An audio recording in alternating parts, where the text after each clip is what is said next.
Arab Bedouins' prophecy. From millennium past, there were two types of Arabs, city dwellers and Bedouins. Bedouins are nomads. They travel through the vast deserts and are constantly on the move. Even during the golden age of Islam, when Arabs were the richest and most learned people on earth, Bedouins remained in virtually the same state that they had been for thousands of years, poor, uneducated, and cut off from the rest of the world.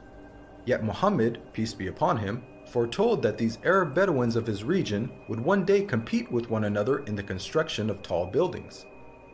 "Now tell me of the last hour," asked the man. The Prophet replied, "That you see the barefoot, unclothed Bedouins competing in the construction of tall buildings." Today we find in the Arabian Peninsula, the Bedouins who used to be impoverished herders of camels and sheep are now not only competing with one another, but also the entire world to construct the world's tallest buildings. How did one of the poorest people on earth, who literally wore rags, become the wealthiest nations on earth? One thing that made this rapid change possible was the discovery of oil. The seemingly empty deserts of the Bedouins had it in abundance. They went from camels to Cadillacs in a single generation. The construction of tall buildings among the Arab Bedouins has even reached Mecca, Muhammad's city of birth. The last few decades have seen a massive surge in building construction in Mecca.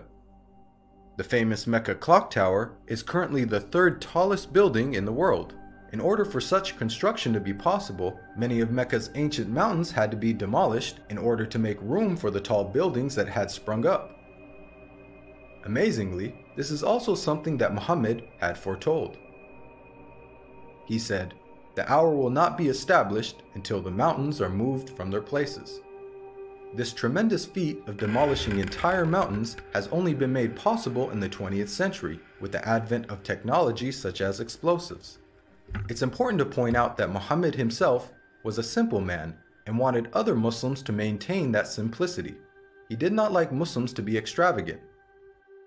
So, if he wanted to will this prophecy to become true, he would have to encourage the Arabs to build tall buildings, yet he never did.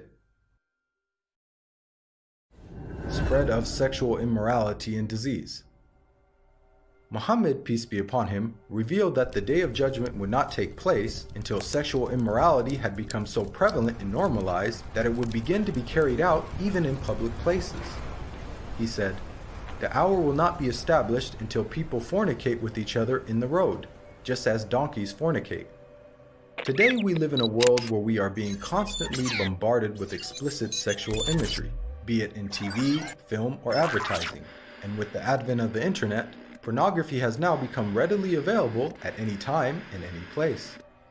In fact, we are finding more and more stories in the news of people being arrested for having sex in public. And an interesting side note is that the Prophet Muhammad, peace be upon him, described what will be the consequences of such widespread sexual immorality. He said, "Never does sexual perversion become widespread and publicly known in certain people without them being overtaken by disease that never happened to their ancestors who came before them." The increase of sexual immorality has seen the emergence of previously unheard of diseases such as AIDS, just as the Prophet Muhammad had forewarned.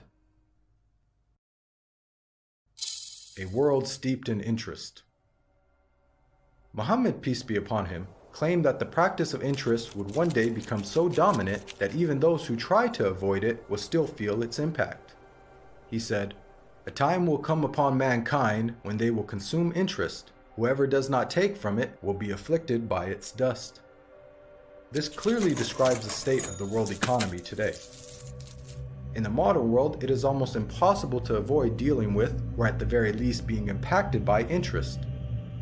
Just think about how many people have interest-bearing bank accounts and buy things using credit cards.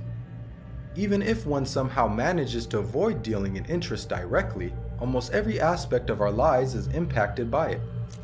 Central banks influence the purchasing power of our money, and virtually every country in the world, even those considered to be wealthy, are drowning in interest-based debt.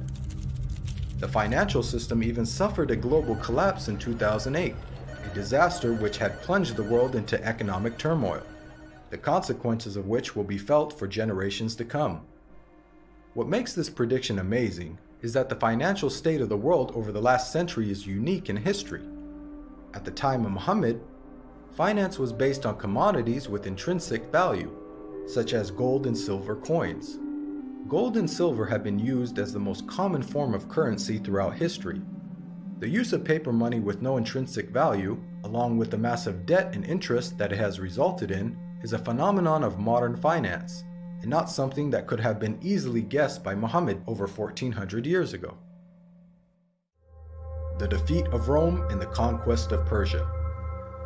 During the Battle of the Trench, where Muhammad, peace be upon him, and his followers were under siege by their enemies, being outnumbered 3-1 and staring in the face of certain defeat, the Prophet made some bold predictions. He said, "God is most great. I have been given the keys of Syria. By God, I can see its red palaces at the moment. God is most great. I have been given Persia. God is most great. I have been given the keys of Yemen." At that moment, Muhammad had made the astonishing claim that the Muslims would not only take the lands of Yemen and Syria, much of which was under the occupation of the Roman Empire, but that they would also defeat the mighty Persian Empire. Historically, Muhammad's companions saw this prophecy fulfilled before their very eyes, as they went on to defeat the Romans and conquer Persia. What are the odds that the Muslims, who lacked economic and military strength, could topple the superpowers of the world in such a short span of time? The astonishing way that the Muslims defeated the superpowers captured the world by surprise. As historian Barnaby Rogerson explains, you have to remember that the two great superpowers were the Byzantine Empire, i.e. the Eastern Roman Empire, and Sassanid Persia. They were the dominant superpowers. If you're putting it in a modern parlance, it's a bit like the Eskimos taking on the United States of America and Russia. No rational person would have ever conceived of such a possibility.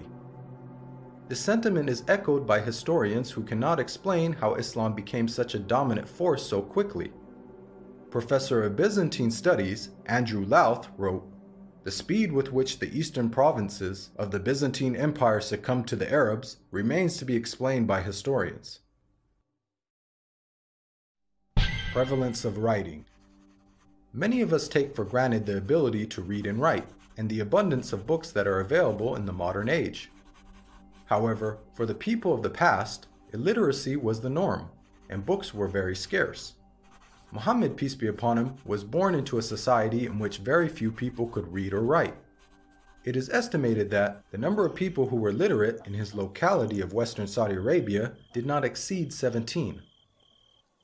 Muhammad himself could not read or write. Against this backdrop, the Prophet Muhammad made the prediction that writing will one day become widespread among mankind. He said, "Ahead of the hour, the pen will prevail." The Arabic word used for pen here is qalam, which also carries the wider meaning of writing. This perfectly describes our world today, in which it is the norm for people to read and write, and there is an abundance of books, newspapers, and magazines. This has only been made possible thanks to 15th century technological advances, such as printing that took place over 800 years after Muhammad's prophecy. And with the advent of the internet, writing is spreading even more. Anybody with a computer or smartphone now has access to millions of books with just the click of a finger. It's quite powerful that Muhammad, who could neither read nor write, prophesied the spread of reading and writing. The greening of Arabia's deserts. The Prophet Muhammad, peace be upon him, made a bold prediction about the future state of Arabia. He said, "The hour will not begin until the land of the Arabs once again become meadows and rivers." This narration anticipated the greening of Arabia's extensive dry desert environment. As recently as 1986, there was little to no farming in the region. However, over the last 30 years, these deserts have been transformed to grow grains, fruits, and vegetables, thanks to techniques such as center pivot irrigation. This is a process that pumps water to the surface from deep underground reserves, some of which date back to the last ice age 20,000 years ago. Now put yourself in the position of a person living in 7th century Arabia. This region hosts some of the most extensive sand and gravel deserts in the world, with very little rainfall. Could anyone inhabiting such a harsh environment ever rationally conceive of the possibility that one day there would be a plentiful supply of water and abundant crops? This prophecy also makes a claim about the ancient past. Note the words of Muhammad, "The lands of the Arabs once again become meadows and rivers." By saying once again, he is implying that at one stage in their history, the deserts were lush with vegetation and life, and that they will be returning to this former state. Geologists now know that the Arabian Peninsula was, indeed, once filled with meadows and rivers in ancient times. Modern archaeological discoveries have uncovered a number of fossils and conclude that once upon a time, the Arabian Peninsula was much greener and wetter, just as Muhammad had revealed. The rapid spread of Islam and the decline of the Muslims. Muhammad, peace be upon him, predicted that the Islamic civilization would reach both east and west. He said, "God folded the earth for me, and I saw its east and west, and the dominion of my nation will reach as far as the earth was folded for me." History bears witness to the fact that Islam spread rapidly, both east and west, just as Muhammad boldly had foretold. At the time, this was a geographic expansion the likes of which the world had never witnessed. The Islamic Empire was the largest the world had ever seen. The Prophet Muhammad not only informed us about the spectacular rise of the Muslims, he also foretold their decline. He said, "The nations will call each other and set upon you, just as diners set upon food." Someone then asked, "Will it be because of our small number that day?" The Prophet Muhammad replied, "Rather, on that day you will be many, but you will be like foam, like the foam on the river." Here we can see that Muhammad prophesied the dire circumstances in which the Muslims would find themselves. He explained that a day would come in which the Muslims would be large in number, but in such a state of weakness that other nations would invite one another to set upon them. The analogy of Muslims being eaten as a meal was given, which emphasizes just how helpless they would become. This prediction accurately describes the radical turn of events that took place in the Muslim world in the 19th and 20th century. Prior to this, the Muslim lands had grown to become some of the most powerful in the world. From the time of the death of Muhammad until the 19th century, the Muslims were economically, politically, militarily, and technologically far ahead of most of the world. Then the unthinkable happened. Nearly all the Muslim world was occupied, colonized, and militarily defeated by non-Muslim nations. Russia had annexed the Caucasus. France controlled Algeria, Morocco, and Tunisia. Great Britain occupied Egypt, Syria, Iraq, Palestine, and India. And the Dutch controlled Malaysia and Indonesia. Of the 50 Muslim countries that exist today, only a few survived occupation, and the ones that did were still subject to colonial masters. All of this is just as the Prophet Muhammad had predicted. At the time, there was an estimated 200 million Muslims, representing 12.5% of the world's population. But their considerable numbers could do nothing to prevent the defeat by their rivals. They were weak like the foam on a river. Again, just as Muhammad had foretold. If we reflect on this prediction, it is quite counterintuitive. If this prediction was guesswork, then it would have made more sense to state that the Muslims would be diminished in number and that would be the cause of their weakness. Yet Muhammad predicted the exact opposite. A paradoxical situation of the Muslims being vast in number but very weak, and it came true. Historically speaking, when religions lose their influence on the world stage in such a way, it is usually followed by a stagnation or decline in the number of their followers. Yet Muhammad foretold the exact opposite with regards to the religion of Islam. He said that it would continue to grow in terms of the number of followers, to the extent that it would eventually enter every household. He said, "This matter will certainly reach every place touched by night and day. God will not leave a house or residence, except that God will cause this religion to enter it." Today we are witnessing this prophecy unfold before our very eyes. Islam is currently the fastest growing religion in the world, with nearly 1 in 4 people on earth being a Muslim, and is forecasted to be the world's largest religion by the year 2070. This is despite Islam being constantly attacked by the media, the colonization of Muslim lands, and the many wars that have been waged in the Muslim world.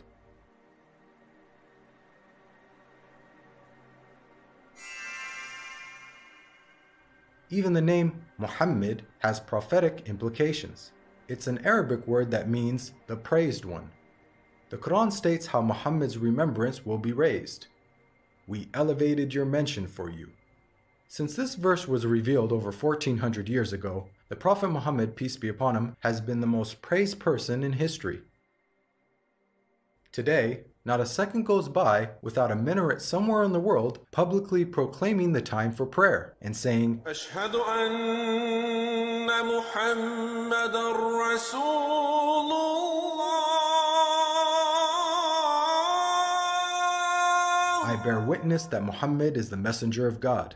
أشهد أن محمدًا رسول الله.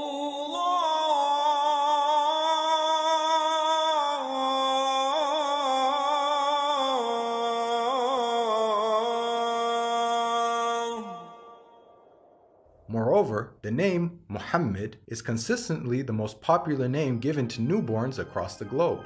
This is despite the fact that Muhammad never encouraged Muslims to adopt his name. In fact, he said that the best names are Abdullah and Abdurrahman.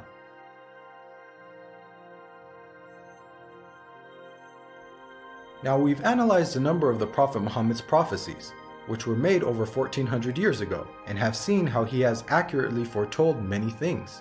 Purely from the standpoint of basic probability, for someone to accurately guess about such future events, which spanned across multiple nations in different time periods, many of which were outside the sphere of Muslim influence, to give so many predictions without making a single mistake is utterly impossible. Today, millions of people believe in false prophets and follow false systems for guidance in life. As human beings, we're willing to follow false prophets, man-made systems, and baseless superstitions, but why don't we accept the real guidance when it comes from God? God empowered the Prophet Muhammad with accurate prophecies as